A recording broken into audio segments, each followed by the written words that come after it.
શિનોરના પટેલવાડી ખાતે વિશ્વ ઇમરજન્સી દિવસની ઉજવણી કરવામાં આવી। વિશ્વ ઇમરજન્સી દિવસ નિમિત્તે શિનોર પટેલવાડી ખાતે ધીરજ હોસ્પિટલના માર્ગદર્શન હેઠળ સીપીઆર અને જનજાગૃતિ તાલીમ કાર્યક્રમનું આયોજન કરવામાં આવ્યું। કાર્યક્રમ દરમિયાન ધીરજ હોસ્પિટલના નિષ્ણાંત ડોક્ટર ઉપસ્થિત રહી નાગરિકોને હાર્ટ એટેક તથા અચાનક બેભાન થયેલ વ્યક્તિને પ્રાથમિક સારવાર રૂપે કેવી રીતે સીપીઆર આપવું તેની વિગતવાર માહિતી આપવામાં આવી હતી। કાર્યક્રમમાં નિષ્ણાંતો દ્વારા સીપીઆર કરવાની યોગ્ય પદ્ધતિનું પ્રેક્ટિકલ ડેમો પણ આપવામાં આવ્યો હતો, જેથી સામાન્ય નાગરિકો પણ ઇમરજન્સી સમયે માનવ જીવન બચાવવામાં મદદરૂપ બની શકે। ઉપસ્થિત શિનોર ગામના આગેવાન સચિન પટેલ દ્વારા આ કાર્યક્રમને ખૂબ જ ઉપયોગી ગણાવ્યો અને આવી તાલીમ સમયાંતરે યોજાય તેવી માંગ વ્યક્ત કરી છે।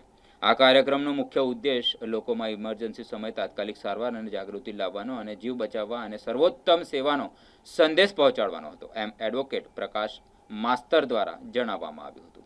કાર્યક્રમમાં શિનોર પીએચસી સ્ટાફ તેમજ શિનોર ગામના યુવાનો, વડીલો, આગેવાનો મોટી સંખ્યામાં ઉપસ્થિત રહ્યા હતા। આ સમગ્ર કાર્યક્રમ ધીરજ હોસ્પિટલના માર્કેટિંગ ઓફિસર હર્ષ પટેલ દ્વારા સફળ બનાવવામાં આવ્યો હતો। વિશ્વ ઇમરજન્સી દિવસ અંતર્ગત ધીરજ હોસ્પિટલના ઉપક્રમે આજે શિનોર પટેલવાડી ખાતે એક તાલીમ કેન્દ્રનું જે આજે આયોજન થયું છે, એમાં શિનોરના જે સેવાભાવી છે પ્રકાશભાઈને એમની ટીમે જે આજે અહીં આયોજન કર્યું છે, સૌથી પહેલાં તો એમને હું અભિનંદન પાઠવું છું।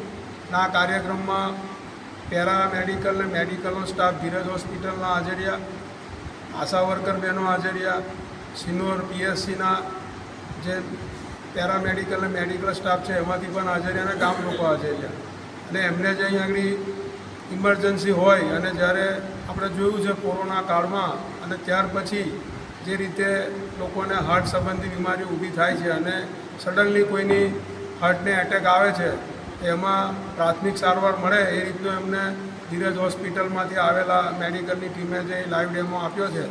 અને આજના આ તાલીમ જે અહીં આગળ આપણે કરી છે અને એનાથી કોઈ એક વ્યક્તિની પણ જાન બચશે, જીવ બચશે, તો આપણે આ કાર્યક્રમ સફળ ગણાશે। તો આપણે સૌ આવા જે આપણા વિસ્તારમાં તાલીમ કેમ્પો થતા હોય એમાં હાજર રહી અને માર્ગદર્શન લઈ અને કોઈનો જીવ બચે એવો પ્રયત્ન કરીએ। અને આજે જ્યારે આ કાર્યક્રમનું આયોજન થયું છે તો ફરીથી હું સૌને આભાર વ્યક્ત કરી અને શિનોર નગરમાં બંધાયેલા છે તો હું શિનોર નગર તરફથી, નગરજનો તરફથી એમનો આભાર વ્યક્ત કરું છું।